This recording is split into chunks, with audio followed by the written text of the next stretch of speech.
Howdy, this is Mackenzie Franklin from SideGame LLC here in Colorado Springs, Colorado. And today we're going to be talking about the board games that we've been playing. This is episode 12 of the series where I discuss some topics regarding some board games, my plays and experiences with them, and my general thoughts. If you have any questions or comments about any of the games that I talk about here, please let me know. I'd love to hear what you think. At the end of the video, I'll go through all 44 unique titles that we played these last 2 weeks. If you haven't subscribed to the channel already, please make sure that you do. It is the best way to help us grow. Let's get started talking about the games that we've been playing. The first game I want to talk about is Middara, Unintentional Malum Act 1. This is a narrative-driven, cooperative campaign game where you're going to be dungeon crawling from scenario to scenario, using the special abilities and items of your different characters in order to achieve some form of goal and see what happens in the overarching story. And that's the thing I want to highlight here is the story itself. There's this gigantic scenario book that you're going to see here that has all of this text and seriously page after page of narrative, and I absolutely love this. It's one of my favorite parts of Middara,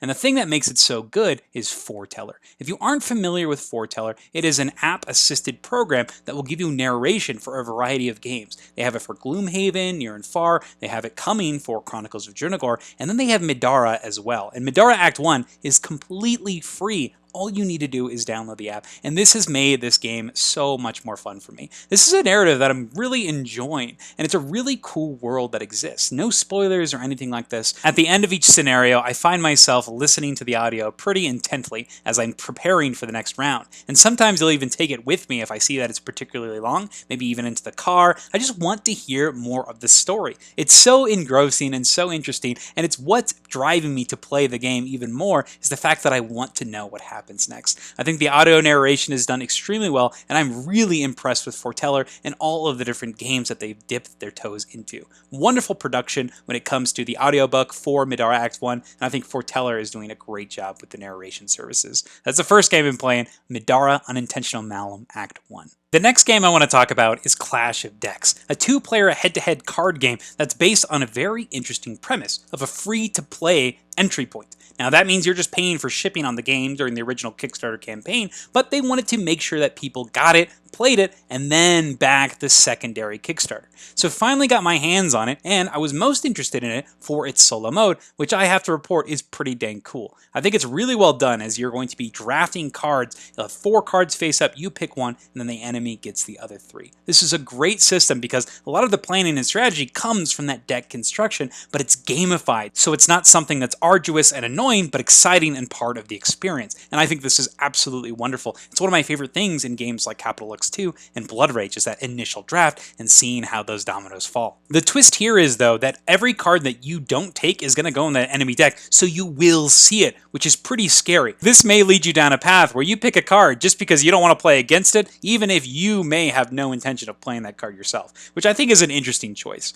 I'm excited to see what the expansion content for this game provides, because I do find that with these initial cards, you're going to be finding yourself going through different strategies and seeing different combos that work. And I don't think that there's enough variety here to make this game sustainable as it is, but I do really like the experience, and I really love the drafting portion of the game, and I can't wait to see what they do with additional cards, additional sets, and to see where this game can go. It's a great idea, very satisfying drafting system, and it's something that I am going to pull out when I want just something quick and fast, and I want to get that satisfaction from that drafting. I've yet to play the 2-player version of it, but it sounds equally as fun, especially because you're going to be managing your health a bit more, because whenever you take damage, you move this card in your hand, and so you've got this interesting play with the amount of mana you generate and the amount of creatures you summon. Great choices, but I think the standout here is that solo mode drafting. So that is Clash of Decks. Up next, we have Summit, the board game, where you play as mountaineers in a cooperative, solo, or competitive setting. Now, so far, I've only played the solo and cooperative games, but I think that the cooperative is the standout here, and I think that has to do with 2 main reasons. The first reason has to do with the event cards and the fact that things may happen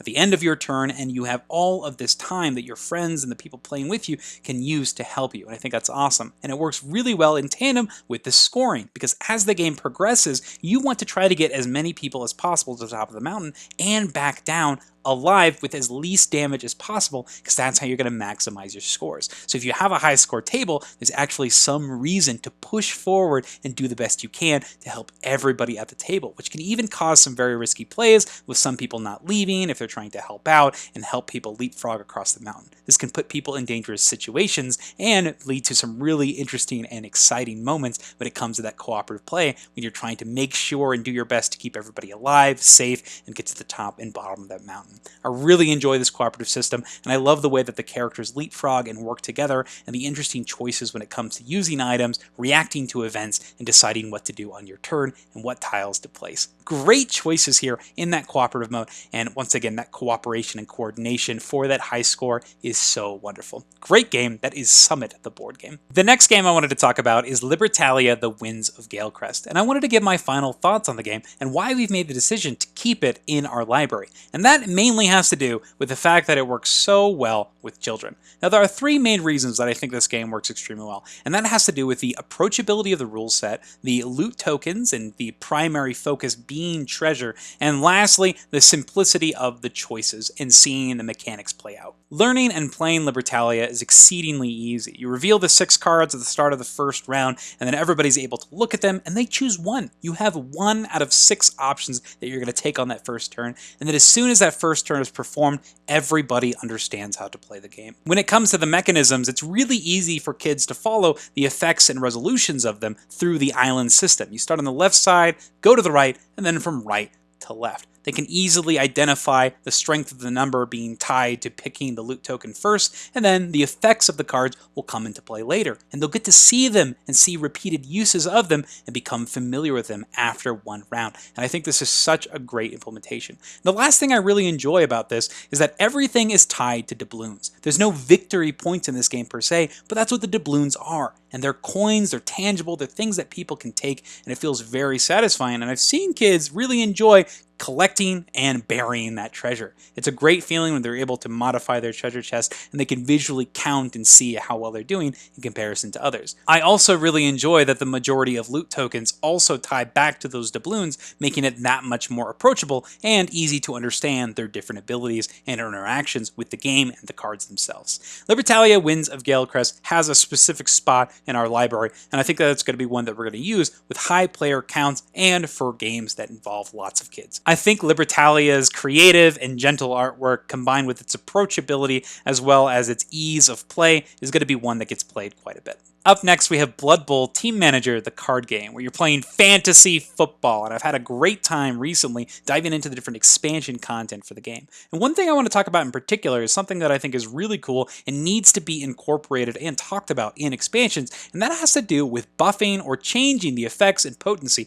of the core game factions through the use of expansion content. Now, one thing in particular in this expansion is the use of these special ball tokens. The way this works is normally in the base game, you just have a ball token that goes in the center of each of the matches you're playing, and then if you have that ball at the end of the round, you get some effect. Now that has been changed here because now the ball tokens are all different. They have some that have that strength effect, but some that are worth victory points, some that allow you to get these cheating tokens that can do a variety of things, some that allow you to draw cards and move cards. There's just a lot of really neat things that are done with these special ball tokens, and that retroactively has increased the potency of some of the factions of the base game that really like to use and manipulate the different balls, and I love this. This has really given a lot of new life to those old factions. I love this form of legacy support in expansions, and I'd love to hear what you think and what expansions you've played that do something similar. Quite impressed with the Sudden Death expansion in Blood Bowl Team Manager. The last game I want to talk about is Ascension Tactics, the miniatures deck building game. And the reason I want to feature this here is because I talked about it in my top 50 solo board games of all time video,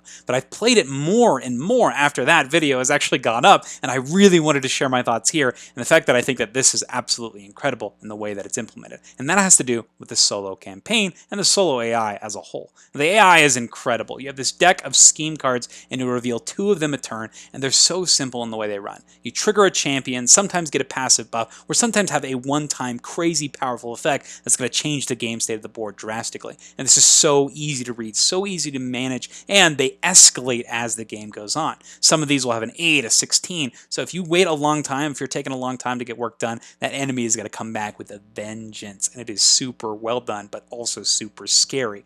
I love this system, and I think the scheme cards work incredibly well. And the other thing I want to talk about is in the solo campaign, you're going to have these choices when it comes to these sigil cards that you'll get at the end of every single mission, which gives you some really cool paths of progression and powering up your characters, giving you new abilities, new starting deck requirements, and changing some of the effects you have, and you're picking from 4 different factions that you get to start the game with. I love this choice because that means that you're going to get a lot of replayability with the different pairings of factions that you get in tandem with the abilities and the alliances that you made from the results of your first couple missions. I think Ascension Tactics does a great job at balancing a familiar deck building system with new ideas with the miniature movement on the table. No matter the way you like to play your game, solo, cooperative, competitive, there's going to be something for everybody in Ascension Tactics, the miniatures deck building game. And those are the games that we've been playing. I'm going to go ahead and list all 44 unique titles that we've played in these last 2 weeks. And once again, if you have any questions or comments about anything that I talk about in this video or in the long list, please let me know down in the comments below. Here we go. Ark Nova, Tiny Towns, High Society, SpyFall, Mysterium Park, Clash of Decks, Summit, the board game, Underwater Cities, Too Many Bones, Hallertau, Dune Imperium, Architects of the West Kingdom, Marvel Champions, Silver and Gold, Hadrian's Wall, For Science, Ka-Ching, Obsession, Phantom Inc., Project L, Cascadia, Super Fantasy Brawl, Glory to Rome, Animal Upon Animal, Biblios, Survive, Escape from Atlantis, Yahtzee, Free For All, Libertalia, The Winds of Galecrest, Gunkimono, Three Sisters, Role Player, Blood Bowl, Team Manager, Res Arcana, That's Pretty Clever, Ascension Tactics, the miniatures deck building game, Codenames Duet, Fuse, Kingdom Death Monster, Middara, Unintentional Malum, Act 1, Deception, Murder in Hong Kong, For Sale, Just One, Decrypto, and Bullet Heart. Thank you so much for watching, and I can't wait to hear what you think about these games. SideGame Strong.